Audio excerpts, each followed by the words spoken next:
हाइनो high 2022 बिसिव एसटीजीटी qualify student रक तिनी शिक्षा भवन थांगैनाय दागि थांनि थानायाव डेपुटेशन दैलायखा दाति दाति बरनि रेजाल्ट दोइनाय चाकरिनानि सानै वारिवाय फाइमानि यागुलबो मुं सामुनि सामुं मुंसांनि आङै तंखा हास्तेव हास्तेनि मन्त्री अक्रानो रों मन्त्री बो फियाबा बिनि यांतिनि अमाहाय सामुं पेन्डिंनि तंमाबाय सेबखायनि उमर लाइजागि तंबायखा ताई 2022 बिसिनि सिमी बिसिक थाम नासिबो सेबकनिया अंमानि बाय बेलाखे खादुजा साइखनारखा बरनि कयमुंनि ककमा थुमनायरक न আমি এসটিজিটি 2022 ক্যান্ডিডেট আমাদের কেসটা হাইকোর্টে 2022 শেষ বাট গভর্নমেন্ট এসএলপি করেছে সুপ্রিম কোর্টে এখন দেখা সুপ্রিম কোর্টও আমাদের কেসটা মেবি শেষ হয়ে যেত কিন্তু ফার্মাসিস্ট কেসের সাথে এটা জড়িত করা হয়েছে যার কারণে আমাদের কেসটা আরও লেট হচ্ছে তো আমাদের মধ্যে অনেক ক্যান্ডিডেট আছে যারা অবারিশ হয়ে গেছে এবার 2025-এর টেট পরীক্ষায় ওরা বসতে পারেনি মানে ওরা আর কোনো এক্সামে দিতে পারবে না চাকরিতে দূরে থাকতে এসটিজিটি শেষ ভরসা তার জন্য সিএম স্যারের কাছে অনুরোধ থাকবে যে আপনারা কাইন্ডলি প্লিজ আমাদের যারা আছি সবাই সব ক্যান্ডিডেটকে যেন একসাথে নিয়োগ করা হয় মানবিক দৃষ্টিভঙ্গি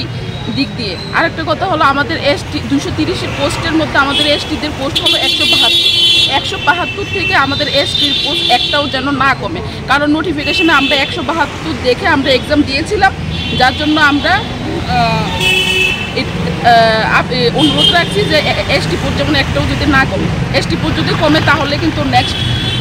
অনেক কিছু মানে আমরা নেক্সট স্টেপ নিতে পারি যদি এসটি পোস্ট কমে ইউআরএ পোস্ট কম বলে যেহেতু কেস হয়েছে এসটি পোস্ট যদি একটাও কমে তাহলে আমরা এসটি ক্যান্ডিডেটরাও আবার কেস করব আমরা প্রতিনিয়ত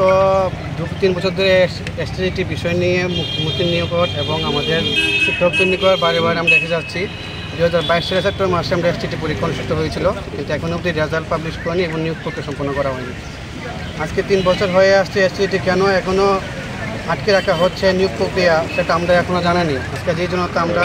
সবাই এখানে মিলিত হয়েছি আমরা আগত আশেপাশে কিছু কয়েকজন ক্যান্ডিডেট এসটিজিটি কয়েকজন ক্যান্ডিডেট ডাইরেক্টরের সাথে মিলিত হয়ে কাছে ডেপুটি সাবমিট করার জন্য যাতে অতি সত্ত্বর রেজাল্ট পাবলিশ করে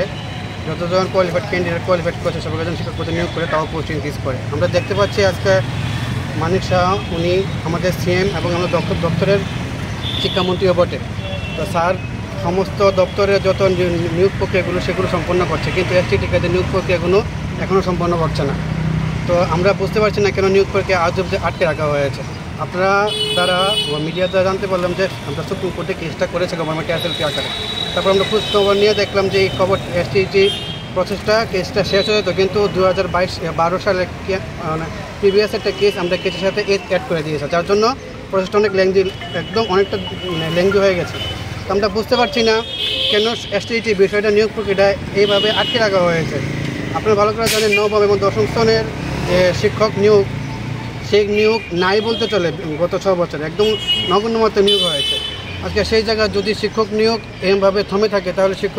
আপনার শিক্ষা ব্যবস্থা কী করে সুচারুভাবে চলবে আপনার এই এসটিজিটি নিয়োগ প্রক্রিয়া যেহেতু সম্পন্ন হয়নি যেহেতু কেস আছে তার জন্য এসটিজিটি নতুন এক্সাম এসটিপিজিটির নতুন এক্সাম সব আটকে আছে কোনো নিয়োগ প্রক্রিয়া সম্পন্ন করা হচ্ছে না আজকে কোয়ালিফাইড ক্যান্ডিডেটরা অনেকে আছে তারা ওভারেজ হয়ে আছে তারা নেক্সট পরীক্ষায় বসতে পারবে না তো এমন করে কদিন চলবে আমরা দেখতে পাচ্ছি বিভিন্ন পত্রপত্রিকার মাধ্যমে টিভির মধ্যে আমরা দেখতে পাচ্ছি যে স্কুলগুলোর মধ্যে আয়া দিয়ে ক্লাস করানো হচ্ছে যারা বিআরপি সার্ভে ক্যান্ডিডেট তারা জোর জবরদস্তি ক্লাস করানো হচ্ছে তারা কিন্তু দরকার নেই ক্লাস করতে হবে তারা জোর জবরদস্তি ক্লাস করানো তারা দিয়ে পরীক্ষা নেওয়া হচ্ছে অন্যান্য কাজগুলো করানো হচ্ছে তো শিক্ষা দপ্তরে যদি একটা পরীক্ষা যদি নিয়োগ প্রক্রিয়া যদি 3 বছর আটকে থাকে এবং নতুন পরীক্ষা না হয় তাহলে সেটা অত্যন্ত নিন্দনীয় তো আমরা মানিক শাহ মহোদয়ের নিকট আমরা সিএম স্যার মহোদয়ের নিকট আমরা শিক্ষামন্ত্রী মহোদয়ের নিকট আমরা বারংবার আবেদন করেছিলাম যাতে মানবিক দৃষ্টিভঙ্গি দিক দিয়ে তারা বিষয়গুলো দেখে এবং এসটিজিটি নিয়োগ প্রক্রিয়াতে মানে অতি দ্রুত সহিত সম্পন্ন করে কিন্তু সেটা হচ্ছে না আমরা জানি না কেন সেটা হচ্ছে না সেটার পিছনে কী কারণ আছে কিন্তু এটা একটা কঠোর সত্য যে আজকে 3 বছর হয়ে আসছে এসটিজিটি পরীক্ষা হয়েছিল 2022 সেপ্টেম্বরে এখন অবধি না রেজাল্ট পাবলিশ হয়েছে না নিয়োগ প্রক্রিয়া সম্পন্ন করা হয়েছে তো আমরা বুঝতে পারছি না যে এটা কীভাবে এতদিন মানে জন্য দেরি করা হচ্ছে কেন আটকে রাখা হচ্ছে আমরা বারংবার এখন কোথায় এলেন আমরা এখন আপনার শিক্ষা দপ্তরে এসেছিলাম আমরা ডাইরেক্টর অফ সেকেন্ডারি এডুকেশন যে ডাইরেক্টর ওনার সাথে মিট করার জন্য আমাদের ডেপুটি সাবমিট করার জন্য যাতে অতি সত্তর পাবলিশ করে যতজন কোয়ালিফাইড ক্যান্ডিডেট সবাইকে শিক্ষা পদে নিয়োগ করে কতজন আছে